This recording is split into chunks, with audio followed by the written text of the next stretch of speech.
pleasure to meet you, Paul. My other glasses on.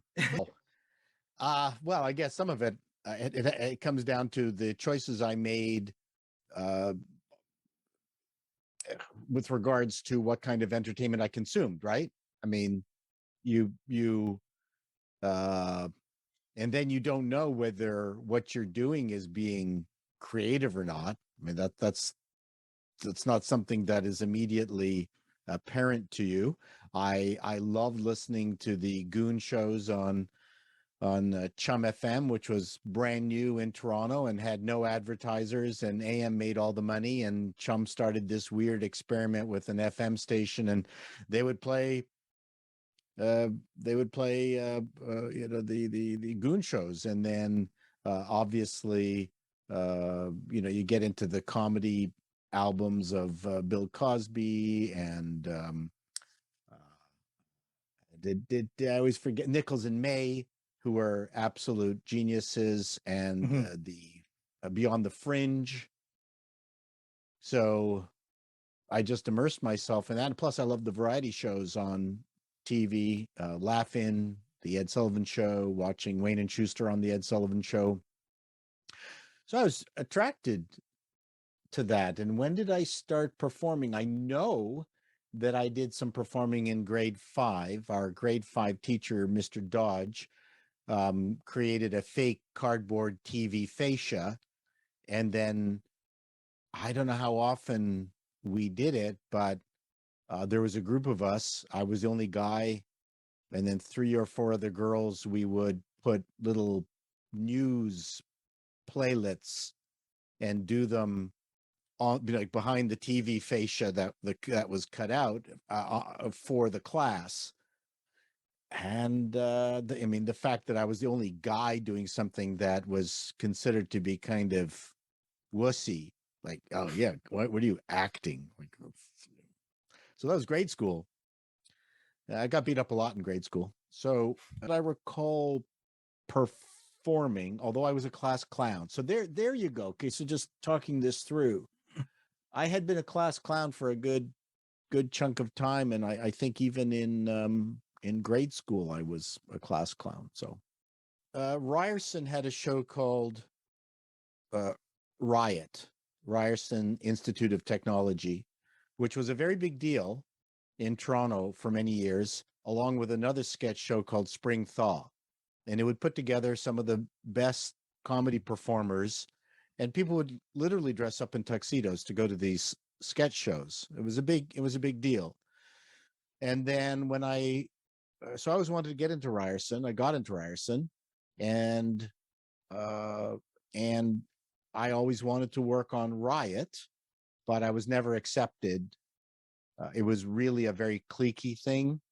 Generally, the senior year did Riot in radio, television arts, and you couldn't really get in. And then in my final year, I managed to be the head writer for Riot, and then Don Cullen came on board, who was a member of the Beyond the Fringe touring team, hired Mark Breslin, the young Mark Breslin of Yuck Yucks fame, to direct it. He hated all the material that I'd written with my associates, and did a show.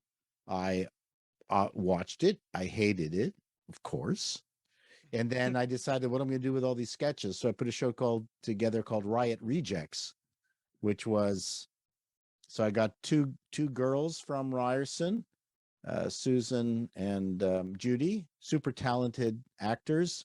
And I couldn't get any of the guys to join me because they were all failing. They didn't study. It was a guy. They were guys, right? I mean, they did no work at school. And so I roped in my friend Rick Green, who had graduated early from Waterloo in physics, or Waterloo. And uh, he was a brilliant memorizer, and we did Riot Rejects. Apparently it was funny. We did it in the bar, which helped. And then Rick and I stuck it out together, and we just kept on working together, and became a 2-man comedy group called Me Chato. and then ran into Dan Redican at a coffee shop called the Nervous Breakdown, and then ran into Peter at the Pink Flamingo, and we liked each other, thought we were funny, each other was funny, and we joined forces to become the Frantics. So that'd be 1979 finally when that happened. The group decided to take the sketch comedy business very seriously, like a business.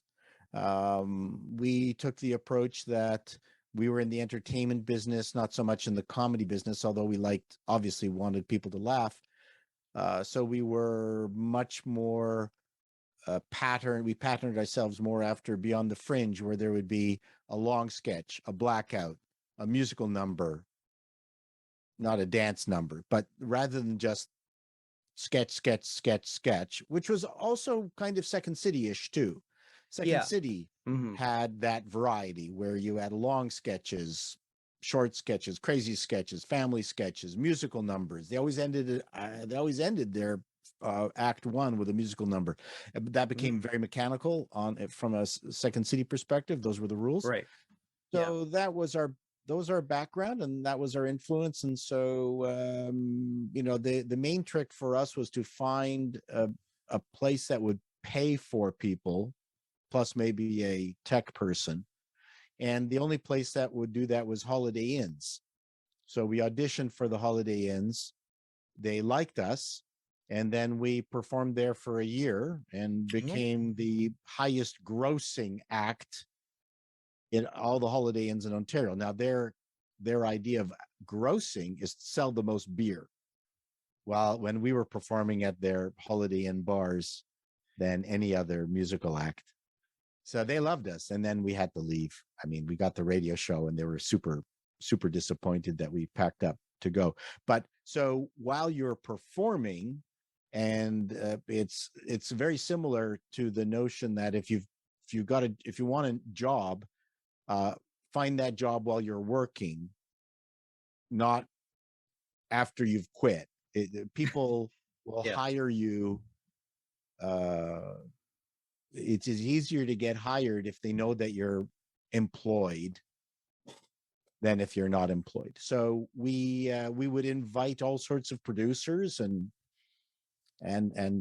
people down from TV and radio and whatever. And then one day, the Air Force, which owned radio, remember correctly, the Canadian or American Secret Service needed to hide their Noriega character, the propped up dictator that caused death and destruction in South America and killed millions of people, was finally ousted, and they needed a way to secrete him or spirit him out of whatever the South American country was we made up. And they twisted the arm of the Canadian government. Well, I mean, bullied the Canadian government. And after the Frantics, I joined the CBC and became head of TV comedy. I was dedicated to try to figure out how to make sitcoms work in Canada, which we were not particularly good at.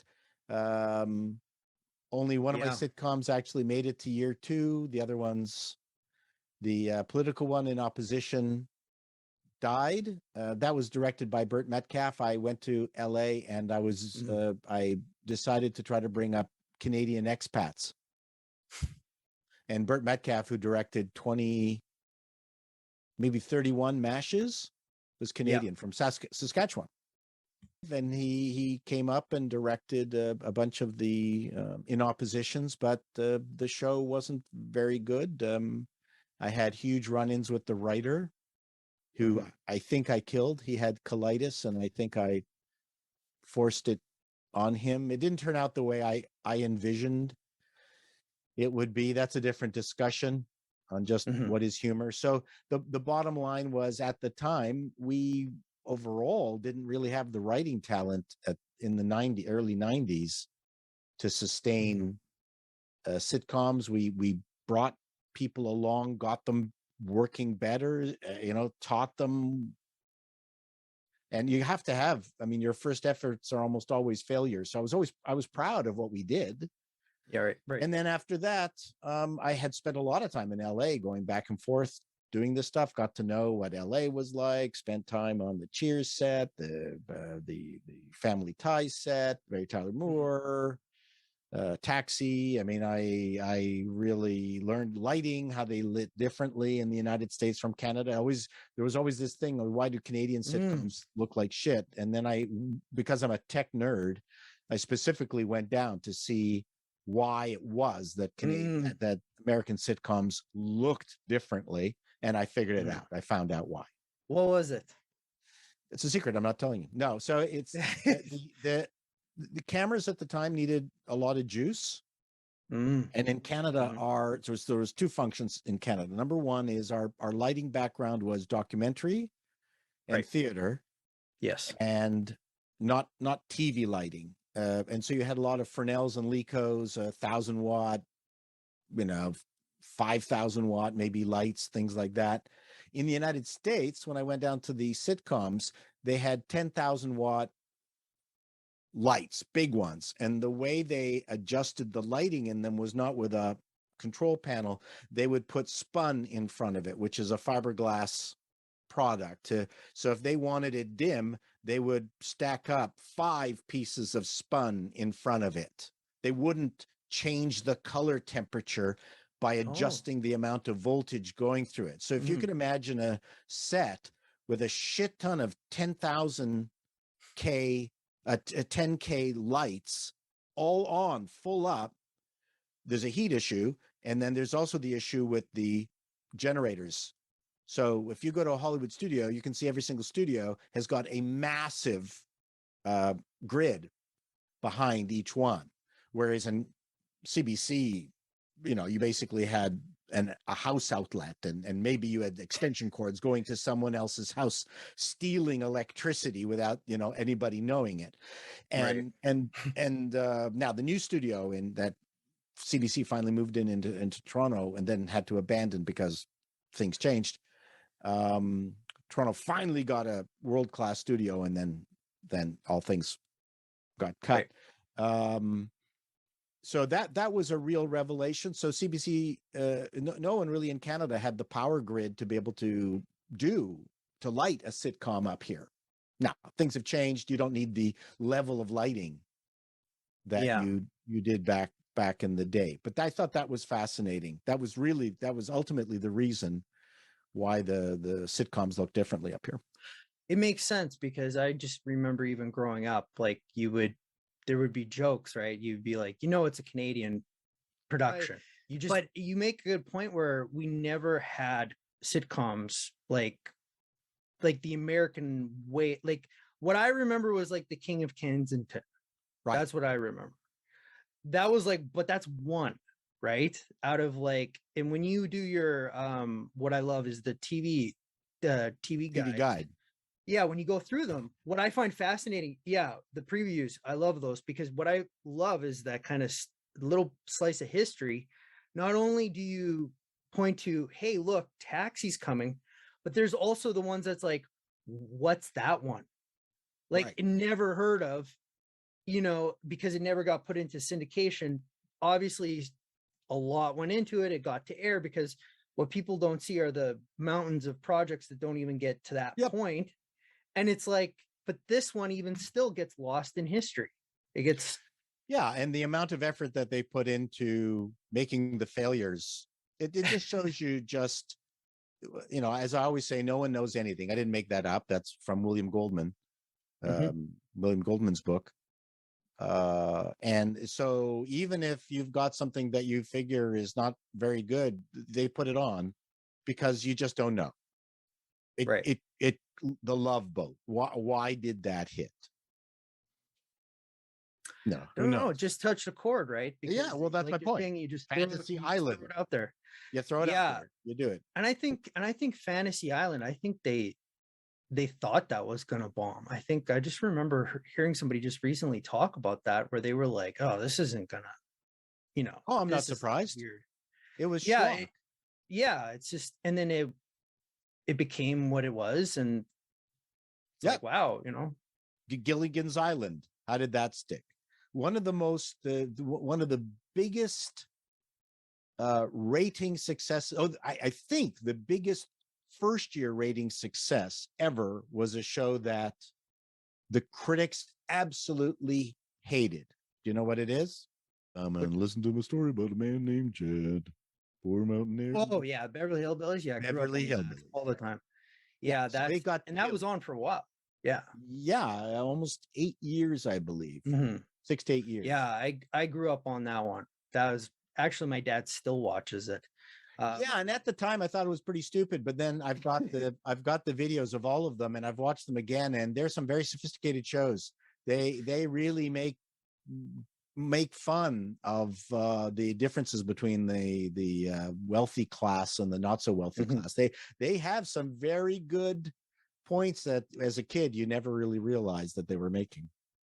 Yeah, and that's like a lot of different shows too. And I think the ones that hold up, you know, for the test of time in the 60s there, and you've done a few videos on it, is like the early Star Treks. I think that first season of Star Trek is amazing. And they use the science fiction the writers, they used actual ones, and they just hold up so extremely well. And it doesn't matter what the effects are. I think it's like nowadays, the new shows are like the exact opposite, where the writing's not great, but the effects are great.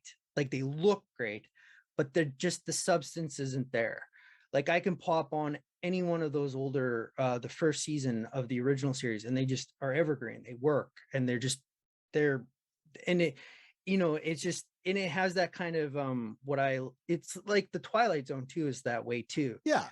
And they just they were of a genre. Twilight Zone, Outer Limits, Star Trek, they were all kind of written the same way. Yes. Yeah, except yeah, exactly. That's the funny thing that a lot of people don't talk about is the original Star Trek was actually more anthology than it was continuing. The idea was to just have this crew, but they would go to these different adventures. There wasn't a lot of continuity between them. No, for the most part. No, they're figuring things out. So any of those, like I guess like now too, since you've gone onto YouTube and you talk and you bring your experience, but you also have a background too of enjoying this just as a viewer as well. So I'm wondering, so what were some of those things that you kind of like were a fan of and you enjoyed that you were like, hey, you know, I'll bring some of this, my kind of my insight and my experience to these things too as well. Well, well, I like the good sitcoms. For the most part, I would watch, even the bad ones like Three's Company, just to see the structure, things like that. I wasn't a fan of Good Times. Frasier was brilliant. I loved the Jeffersons. I mean, I loved Time Tunnel. I loved, I mean, that to me was just a bloody awesome show. And that was science fiction. Each week, Tony and Doug would be sent back in time to see what Napoleon was doing or all these early greats and hopefully not affect the time stream. I think it was called Time Tunnel. That was great. It was an Irwin Allen show. And that was when that come out? Was that the 60s too? No, that I can't remember. We'd have to look it up. Okay. I think I'm mistaken. And then, of course, Star Trek and Voyage to the Bottom of the Sea, which eventually got stupid, which is a funny thing to say because I mean it started stupid, but I mean it just got stupider. Well, Lost in Space too. Lost in Space, I hated. Yeah, you were either Star Trek or Lost in Space. You were either the Munsters or Addams Family. Yeah, those were the divisions. That's you. You know, if you weren't Addams Family, I didn't talk to. If you were a Munster, forget it. Which one? Wait, going back. Which one were you, Munster or? I was Addams Family. Okay. Did that stem from the early cartoons as well? Because the strip was like one of those kind of like innovative. That also, I wanted to be a cartoonist. I did an awful lot of cartooning and drawing, and then at university I actually became an editorial cartoonist. Aislinn was one of my heroes. McDonald from the Toronto Star. I can't remember his name. Gall darn it. Anyway, McPherson. Huge fan. I wanted to be desperately to be a editorial cartoonist. So I mean, I was involved in art and comedy, and the CBC let 1,200 people go. Not me, but then the budgets were gone to greenlight shows, so they wanted me to stick around to keep reading scripts, but I could not approve of any shows. Mm-hmm. And then you're like, what's the point, right? What's the point? So I quit. Yeah. What's the best home for independent producers? I think YouTube still could be it, although Rumble, people talk about Rumble. And there's another service, I can't recall. But the Vidio, is that it? Yeah. So there has to be a place where people can do independent productions of quality and make money. I think YouTube can be that place, but they don't know how to structure their deals. And I'm doing a video on basically explaining to YouTube what they need to do to make it all work, because they thought that they could be they need to offer a better cut, and they need to nurture it. They need to put it in a special place. I think it's doable. But it's YouTube is girls dancing to stuff, and then on the other end, you've got Veritasium. I mean, you've got some phenomenal YouTubers out there that are doing extremely well, but there's no independent entertainment kind of thing. There's those guys, the sketch artists from New Zealand, who are very good. They're great. Can't remember their name. There's a V in their name.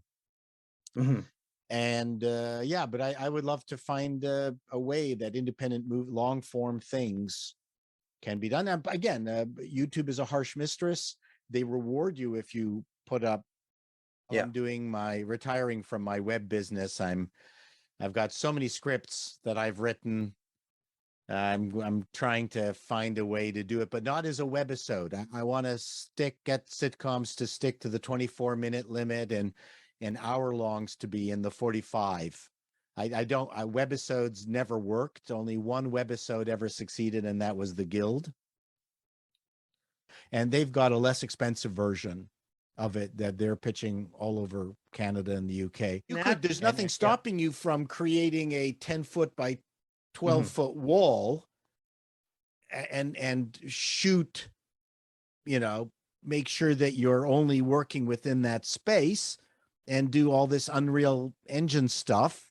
You could be in Paris, Moscow, any place with that. Right. So that stuff is good, but you still need good lighting. You need excellent audio. I think it's the actors. I think it's the actors and the audio. All of it. Actors, audio. Right. Yes, I think actors, audio there's a lot of good filmmakers now, really good in it. You watch the other Star Trek fan stuff, even with the ones with old Star Trek actors, and it's embarrassing. It's just great. And I guess, too, you got some work to do. And Paul, thank you. And thank you very much for having me. there. Bye.